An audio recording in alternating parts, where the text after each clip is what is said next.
Enable.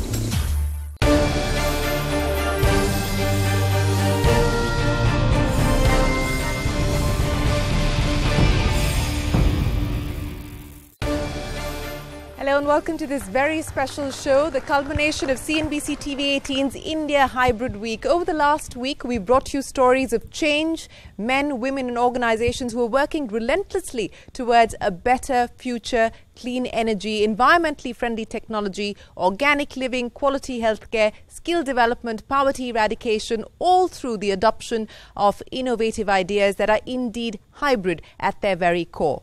Through the course of this campaign, we've also reached out to the youth of the country. Over 2,000 students from schools across India have creatively depicted what the hybrid mindset means to them. Today, we're joined by a whole host of experts from diverse fields, sports, entrepreneurs, business decision makers and students who are here with us to discuss, debate and deliberate on the theme of India 2030. What can the next generation do? And while we discuss this, the objective is not to focus only on the environment, but on sustainability as a whole. Joining us on this very special telecast today, with us here in our studios, Anil Kumble, former cricketer and of course current coach of the Indian cricket team.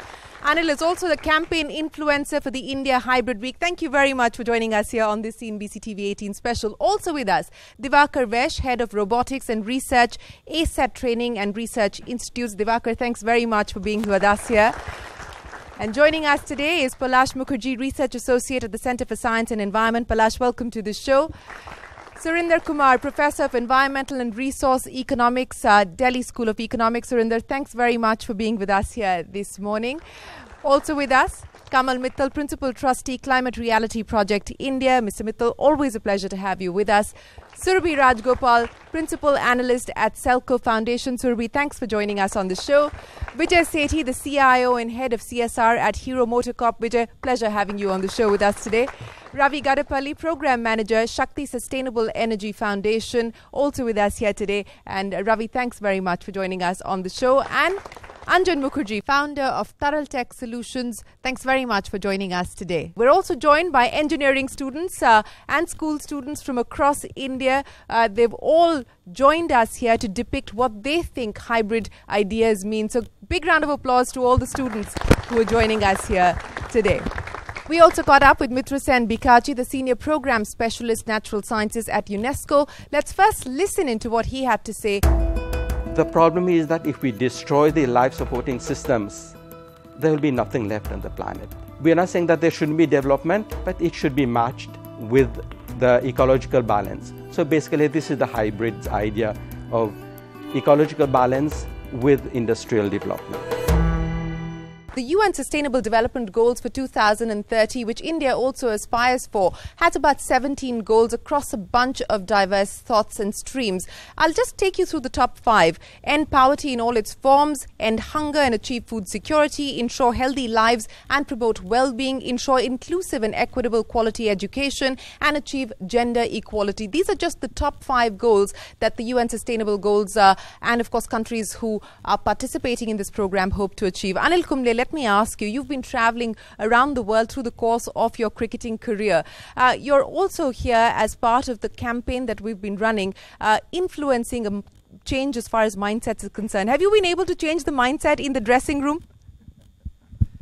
Yeah, I think, in terms of the mindset, it's not just the mindset that you see inside the dressing room, but I think even on the field, the mindset has changed in Indian cricket over the last many years, from the time that I was playing to what it is now.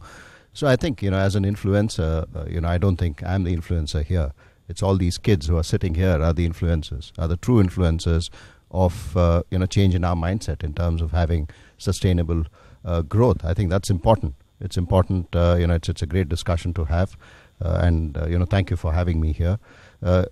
In terms of, the youth, they are the ones who need to look at, if we have to achieve any of those goals in 2030. I know one goal that you want to achieve, and that's a much more immediate goal, and that is holding up the World Cup as the coach of the Indian cricket team. How confident do you feel about that?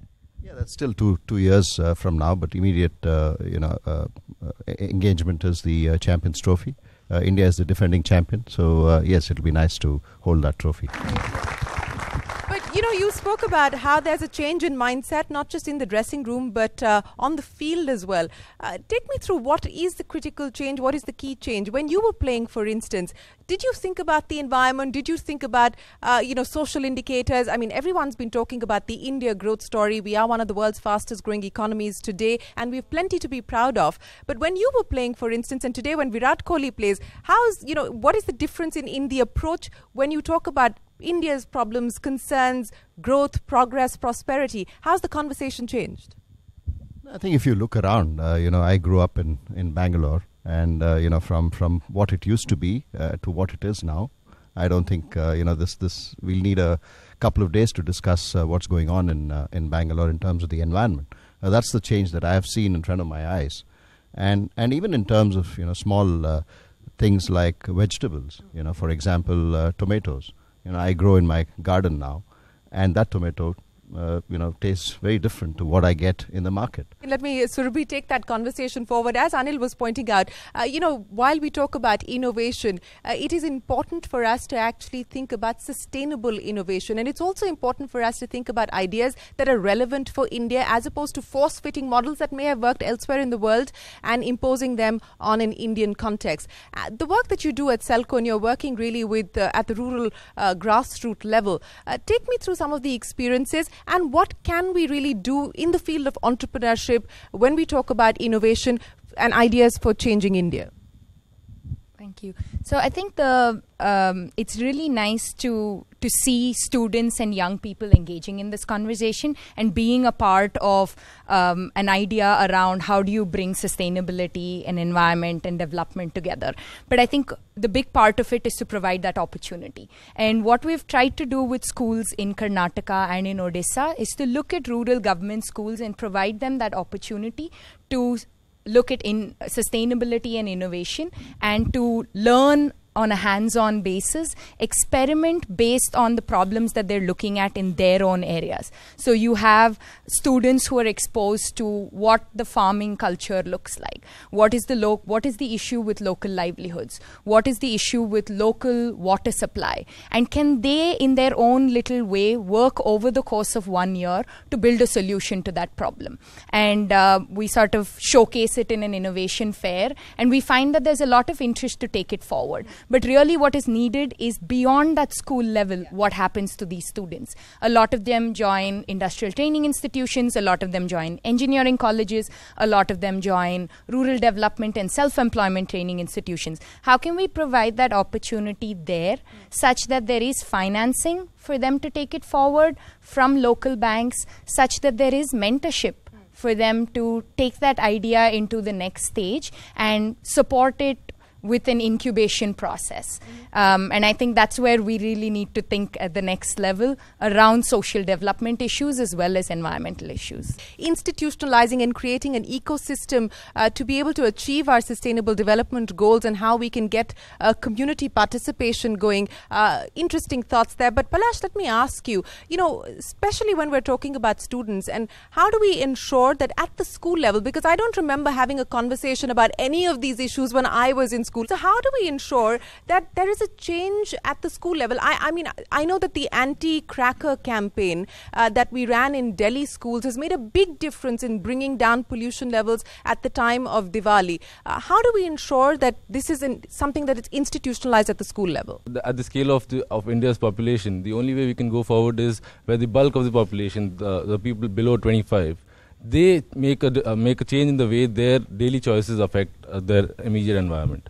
So we are already looking at this in terms of the environment. We are seeing that a lot of major Indian cities have, in their own ways, like Anil was saying, they have environmental movements within their cities, and more and more people are more conscious about the consequences of their everyday action.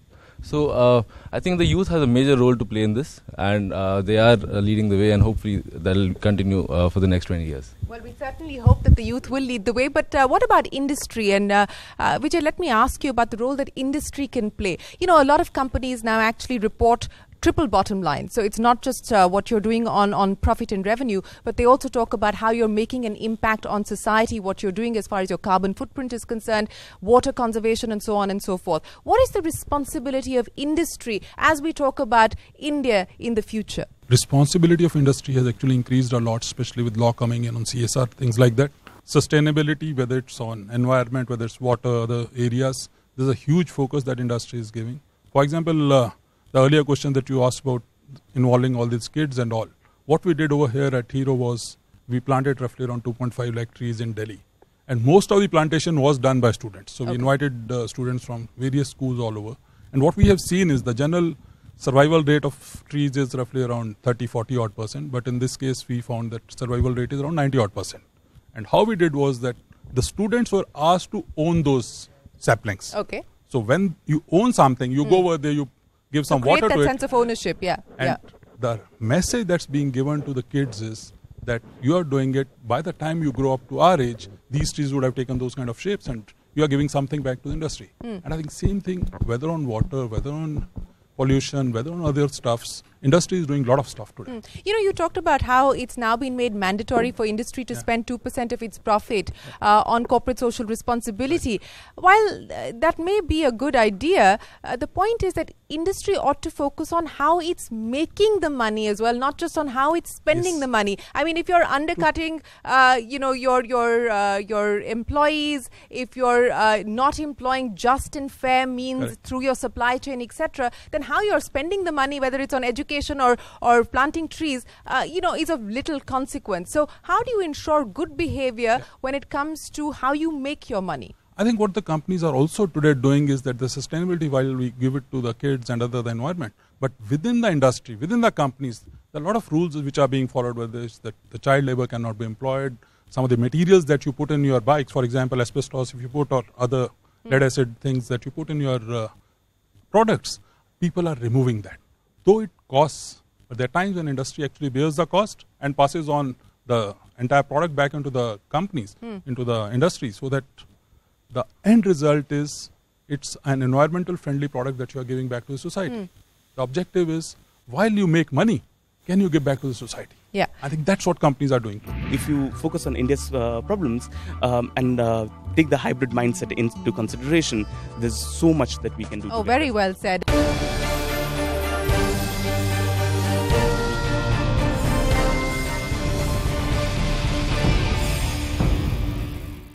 One of the challenges that India is going to face, and it's a challenge that actually most countries across the globe are facing, is what do you do? How do you create more jobs, especially with the advent of technology, with artificial intelligence, robotics, and so on and so forth? Divakar, let me put that question to you. You know, people are scared about the fact that here are robots, they're going to take away your job. Automation is actually going to disrupt industries as we know them today. And instead of creating jobs, you're actually going to be in a situation where you won't need humans for those jobs. How do we create an ecosystem where AI can be purposeful? So the first thing which I would like to tell you is that AI is now an old term. Now what we are working on is... Sorry, I'm old. What can I say? What is the new term? So what we're working on is real intelligence. Okay. So what we do is there's a headset which I put on the head of anyone, and my system can get to know what you're thinking inside your head, and it can work. Oh dear God, this sounds awful. And by this, what we made last year was a mind control wheelchair for paralyzed people. Okay. So that is a wheelchair that are basically controlled by just thought. So that person just needs to think and the wheelchair will move in that direction. But so now is this prototype out? Yeah, you can actually go ahead and purchase it. And it is the world's first mind control wheelchair, completely made in India as well. Wow. Big round of applause. Thank you. So right now what we are doing is because now we can sense how the human brain is working. Making a physical robot is not very challenging, but what is more challenging is making it making it do the work and think like humans. So what we did was we understood the brain of the human by that technology. And now what our robot is doing is it is basically understanding what is going on inside your head under different type of situation and now copying it inside the robot itself. And it's just not copying the way your brain is working, but also your emotions, your emotional stability, and your emotional response as well. So it won't just work like you, but it will also express your emotions just like you. So now, by this system, we can do grid computing, and we can get a system which is, in any case, way better, faster, and it is in every single measurable way better than any other human on this planet in taking decisions which is good for the society as a whole. Yeah. So that's why when the hybrid week is concerned, one of the things which I would like to mention is there are only 3 or 4 elections that we need to encounter for choosing our prime minister of this country. Beyond that, we might be choosing a robot or a type of robot for the country, because our human body is very, very good. We are inferior to a chimpanzee in physical capabilities, but the fate of the chimpanzee decides on what we do right now. Correct. That is because of our intellectual ability, and it is very important that we can do this because we can plan for the future. But the problem is we can only plan. We are biologically planned that way, that we can only think about future for 1, 2, 3, 4, 5 years. Nothing beyond that. That's why people smoke, but despite knowing that on the packets we know it's bad for us, but who cares? Whatever happens 10, 20 years later, we don't care about. Bhagwan dekh lega. That's correct. So these robots can be designed in any different way to take decisions. Can they bowl better than Anil Kumble? No way. Can I get a few headsets? So definitely, sir, but still, what you can understand by it is pretty much limited, and we don't intrude inside the brain. But getting back to the point is that these robots, we are actually developing these robots for many institutions here in India. These are medical institutions, some of the government institutions, and also government bodies or for some of the developed countries as well, where what these robots are doing is efficiently managing human resources. Okay. So now, rather than an experienced person, now the system would be placing the humans at such situation that the overall cost or the use of humans would be reduced. Now, this is one of the first intent of the robot, is to manage human population in a much better way, so that we get more productive.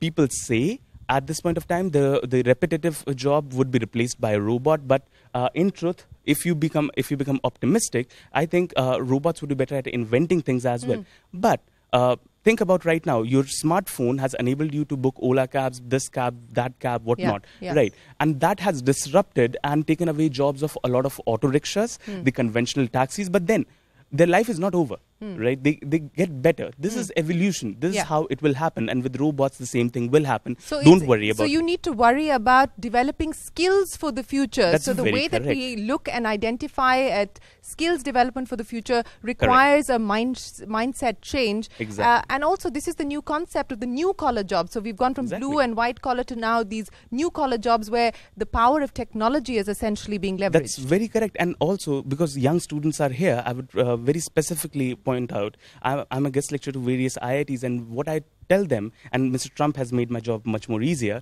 that, people... You're probably the only one he's made your job easier. So people, they study here in India, good minds, they go to foreign countries, they solve their problems. The point is, we have a huge population, and as an entrepreneur, this is the best thing about my country, because I can sell different things to different people, and I can make technologies. And when you are in India, you can understand the problem of India way more better. And there are a lot of problems. So the opportunity lies here. And I think if you focus on India's problems and take the hybrid mindset into consideration, there's so much that we can do. Oh, together. very well said. And let's get one of our young students here, Srinitya, student in class 8, to tell us, what did you think of what Divakar just said, and how do you see the opportunities and challenges that India currently faces? How would you like to address them? Well, I think that this is a very good idea, but I personally feel my opinion is going to change later on. For sure it's going to change because I'm still very young now. But I feel that even though technology is developing at a very rapid rate, we're focusing on the incorrect, well, not incorrect, but a different type of development, which is a very, very different to the type I'm thinking of. What are you thinking of? I'm thinking of like poverty, gender inequality, and those kinds of things should be tackled first, and then technology second. So I think we should take the morals and all those kinds of things as a priority, and then focus on technology. I completely agree with you. I think, yes, we need to focus on values as much as we need to focus on economic prosperity, and the two have to go hand in hand. Yes. I'm Keshav Singhal from Doon Public School. My question is to Mr. Divakar. Sir, have you ever thought that how can these robots help us fight against pollution around the globe? so that one day we'll have a pollution-free life? One of the key challenges because of which the pollution and all these things are a big problem is because of inefficiency, right? We go on the road, there's ample road for almost all of us, but we still end up clogging those roads because of violating traffic rules, because of inefficient driving skills, changing lanes, this and that. Right. Let's put a robot inside that car. You don't need a red light altogether. They are good enough to drive in a very smooth way, take you from point A to point B in the most safest way possible. This is just one example. Think about because when I go to the airport from my home in the morning, I take like 15-20 minutes. Whereas if I go on a afternoon, Monday afternoon or Monday morning, it takes me more than 1.5 hours. Right. Where does that fuel go? That goes into the environment in form of CO2 and those So Divakar, how do you program humans to be more like robots? That's the more and difficult follow part. traffic rules. That's the more difficult part, but still, yes, there are some systems, and you might have got some of the traffic violation challans at your home, which is robot generated. So they automatically sense that, okay, you have done some overspeeding or something. Okay. So these can be implemented. As soon as you cross a red light, you don't need to worry about a policeman standing there. You are sure that you'll get a challan at your home, and that would be very expensive.